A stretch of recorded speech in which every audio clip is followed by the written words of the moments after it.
আজি ৰাতিপুৱা 9টা বজাতে মই ভিডিঅ'টো আৰম্ভ কৰি দিলোঁ। এয়া মই গৈ আছোঁ বাচ্ছাৰ আৰ্টলৈ, সিহঁতক লৈ গৈ আছোঁ আৰু এই আহি পালোঁ। আজি বেছি জল্দি আহি পালোঁ, দৰজাই খোলা নাই, এতিয়ালৈ গেটে খোলা নাই। মানে আহিব লগা হ'ল, ড্ৰাইভাৰটোৰ আৰু ভাড়া আছে সেইকাৰণে।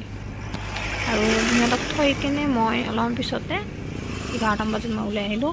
চিপাঝাৰলৈ কিবা কিনিব লগা আছে আৰু বাবুৰ জেকেটটো ভাল কৰিব লগা আছিল। চেনটো ছিঙিছিল, তাকে মই মুচি তাত জেকেটৰ চেনটো লগাই দিলোঁ আৰু ইফালে মই চেণ্ডেল লগাইলোঁ।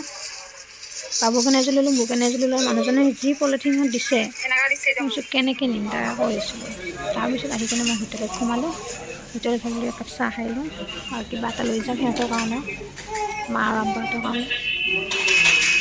সেইকাৰণে মই চাহ খালোঁ, এয়া চিঙৰা আৰু গোল্লাৰ ৰস লৈছোঁ। আৰু মই যিখন গাড়ীত যাওঁ সেইখন গাড়ীত দাদাজনক পালোঁ চকতে চিপাঝাৰৰ। পাই পেলাই দাদাজনৰ লগত গাড়ীতে বহি ল'লোঁ, দাদাজনৰ লগত একেবাৰে। মই এতিয়া বজাৰ কৰি চিপাঝাৰৰ পৰা গৈ আছোঁ সিহঁতৰ আৰ্ট স্কুললৈ। তাৰ পৰা সিহঁতক লৈ পেলাই ঘৰলৈ যামগৈ।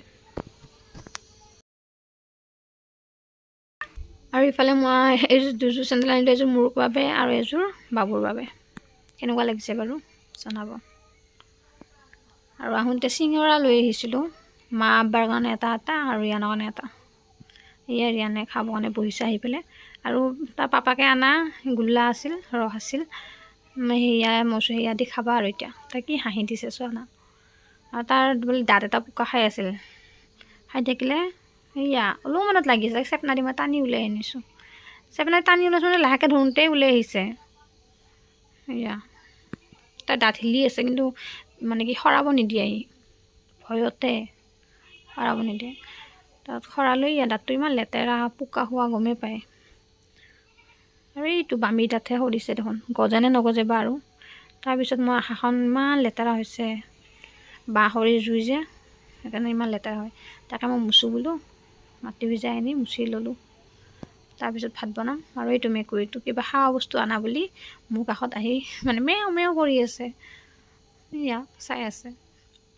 আৰু ভাত পানী খাই কিনে তাৰপিছত দেখাম আৰু এয়া আবেলি চাহ, আবেলি নহয় গধূলি। আৰু আজিলৈ বাই বাই।